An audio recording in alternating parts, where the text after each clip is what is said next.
Welcome to the PrePost Film Review. I'm John Asquith. And I'm Matt Stevenson. So this episode is going to be a little bit different. It's just a shorter bonus episode where John and myself are going to talk about the new horror film Raw. We haven't done trailer impressions, so we're just going to jump straight in to the review. So if you haven't seen the film, we will be spoiling it right off the bat. So hit pause now. Hit pause now. I think this is one that would definitely have a big warning. You know, don't just listen to this. I think really try and see the movie before you listen to this because there's some big reveals in it. Yeah, agreed. So on that note, John, I'm curious, I guess even though we haven't done the trailer, I'm curious to hear what you knew about the film going in and then what you thought about it just in general after seeing it. I didn't know a lot about the movie. I knew that it had been getting really good buzz on the festival circuit. And I'd seen a couple of screenshots just on movie sites of like this girl with like blood all around her mouth. And I knew that it was sort of a coming of age horror. So it was sort of dealing with a young adult, a girl that was sort of becoming an adult, and at the same time eating flesh. I think that's sort of what my general impression was. I didn't know really the plot or whether she was like a cannibal or a vampire or whether it was just literally raw meat that she was eating, and it was more of a drama with a weird tinge to it, or whether it was a horror with a splash of drama on top, or what that combination was. I wasn't quite sure. I think I knew and forgot actually that it was a French film as well. When I went into the screening last night, I was like, oh yeah, this isn't in English. But yeah, that was sort of my general thoughts. I was really excited going in because there had been, almost universal praise for it. So I did have high hopes, but what exactly to expect, I wasn't sure. But yeah, now having seen the movie, I can safely say, I totally agree with all the positive buzz. I think this movie is freaking incredible. I loved it. I really, really love this movie. It's early contender to be up there as one of my favorites for the year. Wow. I think. I love that on a very basic, superficial level. And again, we're jumping into spoilers, everyone. So please stop if you haven't seen it. But I love on a superficial level, it's this family where the women in the family are like have a curse or are vampires or zombie-ish flesh-eating cannibal ladies.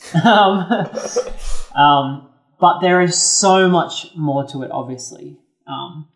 It is about becoming an adult and leaving home and experimenting with different vices, whether it's sex or drinking or sort of giving in to like what culture expects from you at a certain age, or what it means to fit in. There's so many different ways you can look at this movie. Like all good horror, it says so much at the same time, giving you shocks and uneasiness and superficial thrills. I just think it's such a great blending of those two things of great filmmaking and horror thrills with lots of really meaty, no pun intended, substance to it as well. Like there's just so much going on, and I was blown away by it, and didn't realize until after that it's the director's debut feature film, which is just mind blowing to me. Because it's so confident and so well made. There were moments in this that reminded me of Stanley Kubrick, the way certain characters are shot, particularly probably most blatantly with the Kubrick stare where, you know, someone's like looking down but looking, their face is tilted down but their eyes are looking up. Most sort of prominent in probably The Shining and Full Metal Jacket. But then there's also these sort of long shots around parties and things that reminded me in some way of like Clockwork Orange or something like that. I just adore this movie. And can I say too, I haven't covered my eyes, you know, so much in the theater, perhaps ever. I mean, this movie like is very confronting at times with the visceral sort of stuff that goes on in it.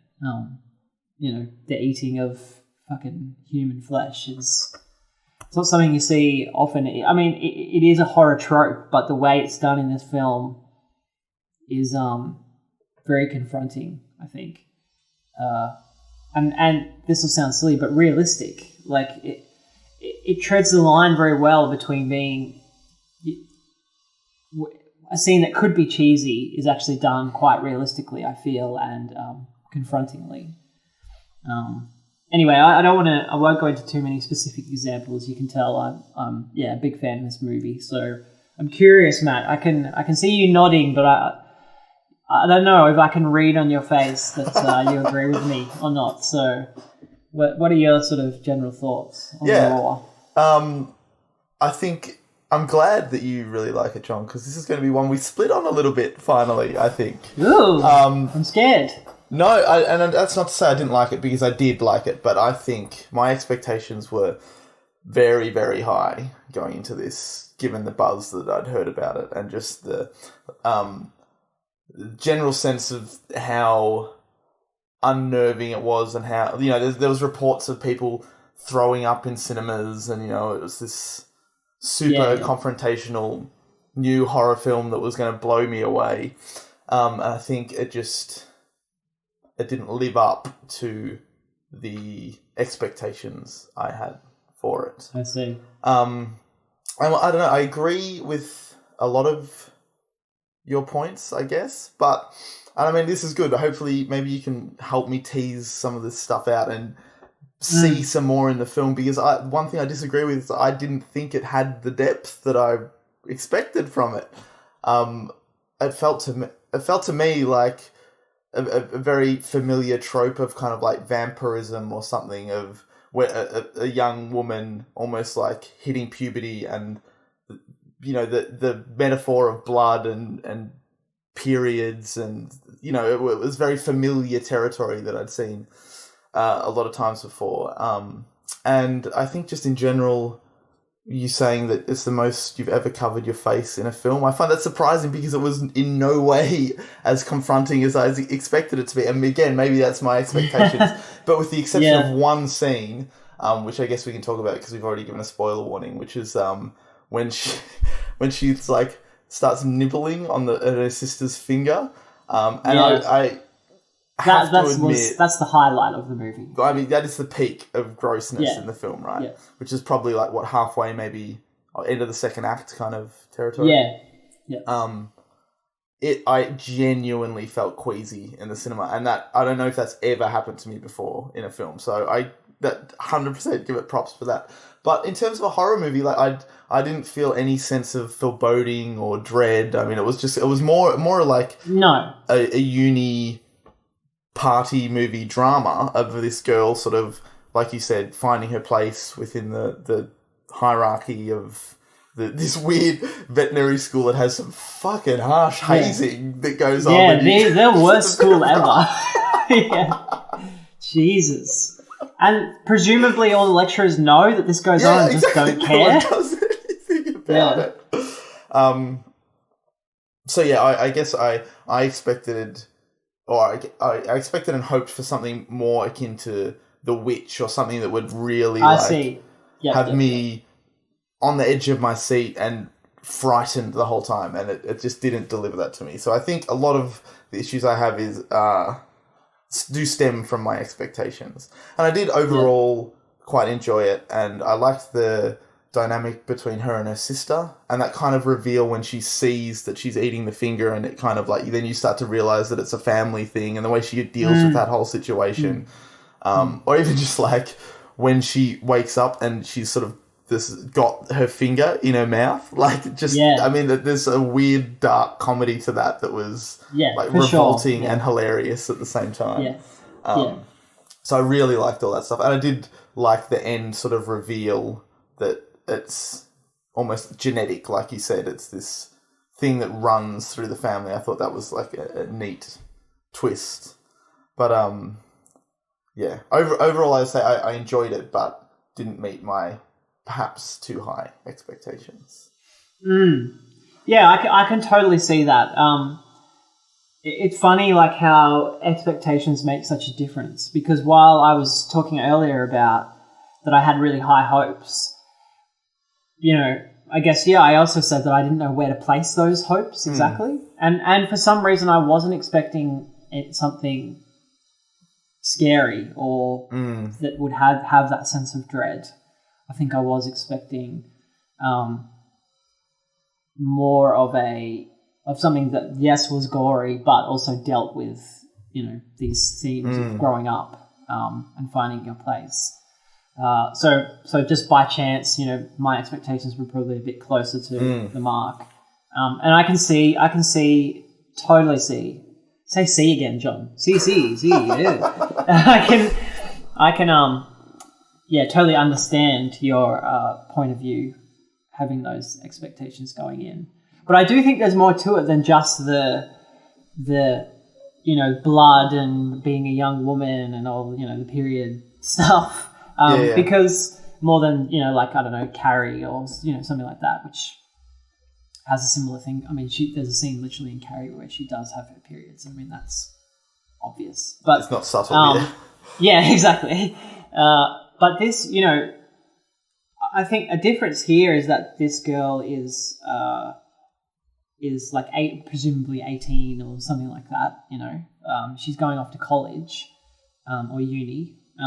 So it's not high school, so she's a little bit older. So you're kind of beyond that adolescent phase, and now this is more young adult for whatever differentiation you want to make there. I think this is more about that time in your life where, if you're lucky enough to go off to uni or you move away from home or something, and you really do have to find your own place and decide who you are. There's a lot there, and the different ways that you go about it. She's sort of quite a pure, innocent character, and is confronted by this sort of party culture and everything, and tries to resist for a while. Much like many of us nerds have done in the past. I know that happened to me, definitely. And then gives into it for a while and goes, full hog. And is that a saying? Full hog? I think so. It is now. Yeah, it is now. There's the scene where she like drinks heaps and then tries to like make out with a bunch of different people, and you find out later that like, she was trying to eat like her sister's like taunting her with the corpse and things like that, which is like when you don't know how to handle yourself, right? And you drink too much and you end up doing all this crazy stuff. And she feels like she has to do that in that moment, or gives in to this side of her that wants to be the same as everyone else. I also think there's an interesting thing with the fact that it's on a campus, and the culture, particularly that we hear a lot from like America and stuff, with hazing and frat parties and things like that, is sexual abuse and all that sort of thing. And it's normally the dudes that are committing all of that stuff. But in this movie, it's women all the time that are doing it. And so it's interesting. I don't know. I found that an interesting contrast to see, there's this scene where she sleeps with her roommate, and he halfway through, he's like, no, stop. And she doesn't. She just keeps going, Yeah, that's true. That's a good point. She turns really animalistic and isn't listening to him at all. She's just completely in her own zone. And the sister is as far as I can tell, the same in the sense that you only ever see her sort of killing dudes. Or, I mean, there's the scene with the car. There's two dudes people in the car, yeah. Yeah. And she's like licking the brains off the guy and Yeah. stuff. And yes, they bite each other as well, but it's like men are always the victims in this. And I just found that to be an interesting switch on what tends to happen in real life, which is that the women are pretty much always the victims. And so I don't know, I just found like playing with that uni culture or that college culture was really interesting. And her like trying to find where she fits in and not wanting to go down this path of abuse that perhaps is systemic in her family. If you take away the supernatural stuff, it's like her mum abuses her dad and her sister learnt it and she's struggling. She's like, I want to be different, but ultimately she can't be. And this is something that you see, you know, in families that have abuse, where it kind of carries on down into the kids. And then, you know, I mean, normally it's the dudes, and in this, it's like flipped again by showing you the other side, I think. I don't know, I just found, you know, it's not like that's all cohesive and like a very focal sort of theme, but it is all there, I think. And yeah. You know. I agree, actually. I really liked that reading of it. I mean, I guess while I was watching it, I just saw all that as like superficially about her sexual awakening and her sort of like ravenous sexual appetite.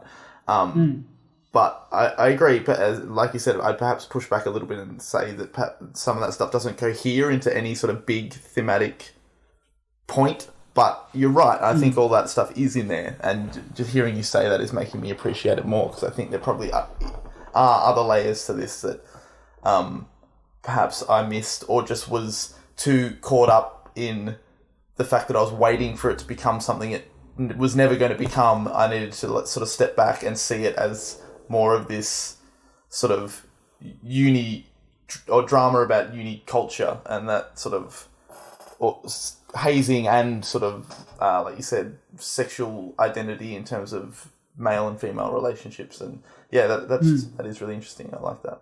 The hard thing with making a film like this is having all this stuff to say about finding yourself when you're, you know, in your late teens, early 20s or whatever it is. And then using the supernatural / horror element to help convey it.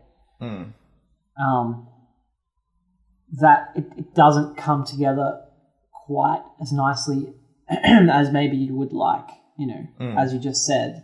And so having the father reveal at the end that he's, you know, got all these scars and things from the mother, that's when the horror side takes over and the movie ends on that.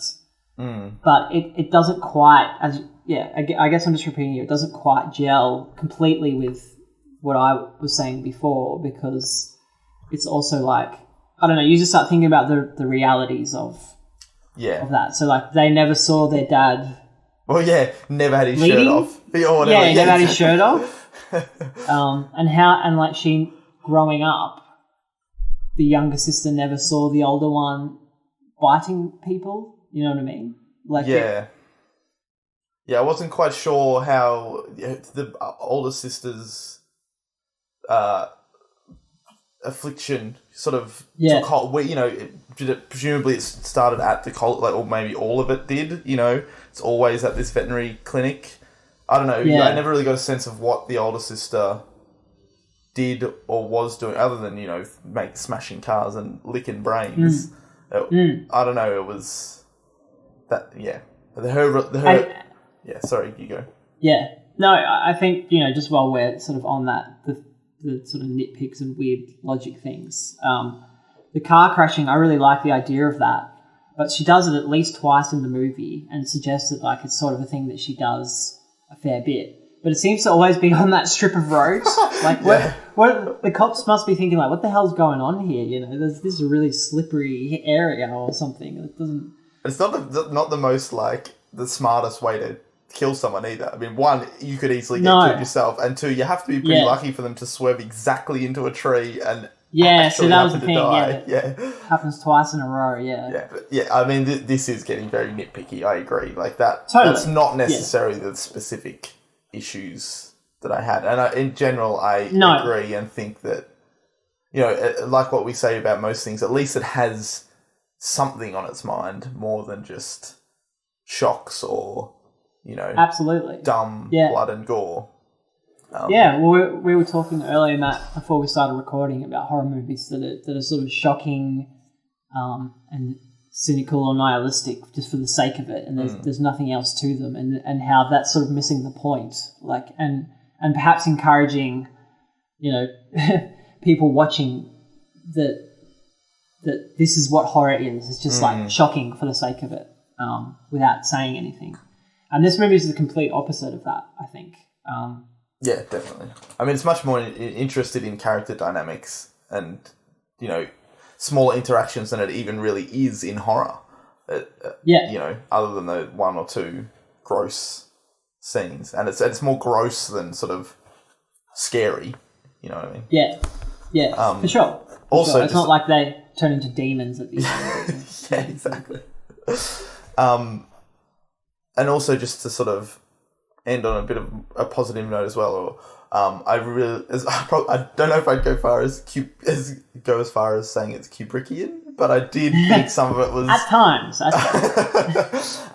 really well shot, particularly sort of some of the party scenes. Like they had a really good kinetic energy to them. Like I don't know, the lighting, the way it was, the music. I don't know, it was really well done. Yeah, absolutely. There's quite a few nice sort of haunting shots of the animals that they're working with as well at the veterinary school. There's one that I really liked in particular of a horse like running on a treadmill thing. Oh yeah. It was in slow motion and you just hear its breathing and things. I really like that. And then occasionally you'll see them in class, and the lighting in the classrooms is always just disgusting and like fluorescent or green, or just like, it just seems like the worst school that you'd ever want to go to. It really is. And they're cutting up all these animals and stuff. It's just such a strange atmosphere that they're existing in. Yeah. And then another thing I liked in that sense of atmosphere, and we will wrap up soon, Matt, sorry to gush, was the scene where she's under the sheets in her bed, and some invisible force, you never find out who, is like smacking her, like from on top and sort of hitting her and punching her, I guess. And she's like, you know, go away, and she doesn't know who it is, and it goes on for quite a while. It's almost like some sort of fever dream that she's having. I just enjoyed the atmosphere and the visuals of that, of this, you know, it's such a simple trick to be under the sheets, but it totally creates like another sort of void that she exists in, while this sort of outside thing is like trying to grab her. I really enjoyed that. Yeah, that's a good point. I you know, it's not perfect, but I don't know, it really hit a sweet spot for me. I was really impressed with this movie, and I'm glad that we got to have, you know, a slight disagreement. Yeah, definitely about it. Yeah, I'm really glad it worked so well for you, and like I said, I did like it, just didn't love it. But glad we did the podcast on it as well. It's rare that we get to do a smaller foreign horror film. Yeah, exactly. It's a good opportunity to see something a little bit left of field. Yeah, for sure.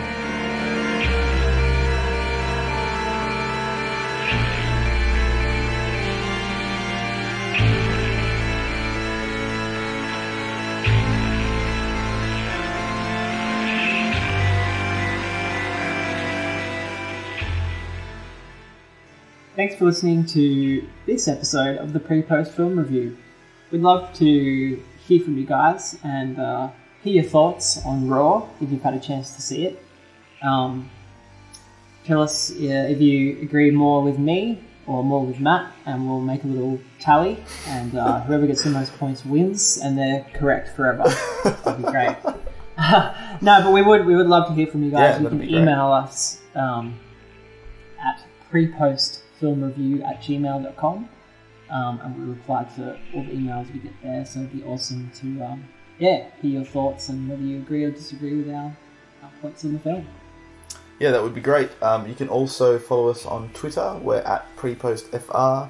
We post sort of news and updates and interesting things over there. We're on Facebook, so you can give us a like or contact us that way as well. But most importantly, if you could subscribe to the podcast on iTunes or whatever podcast software you're using to listen to us right now, that would be great. And if you like the show, leave a review. That would be really cool. Absolutely, that would be very cool. Radical. You can also follow us on Letterboxd, which is a great film site, little film community. Keep like a little film diary there and log what other movies we're watching. So we encourage you to sign up to that and give us a follow. There's links in the show notes to all this good stuff. So have a click, have a like, have a subscribe, have a download. It's all good. Join us next episode as we're going to be talking about the new Alien movie, the 50th Alien movie, directed by Ridley Scott, Alien Covenant.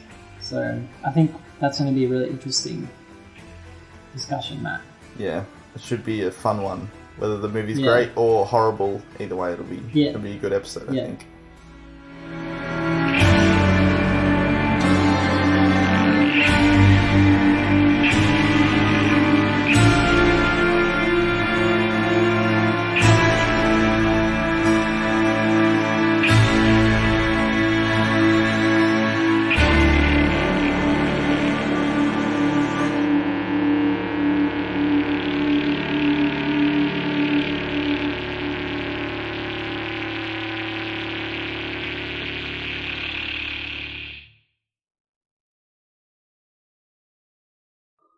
Alright, set the timer.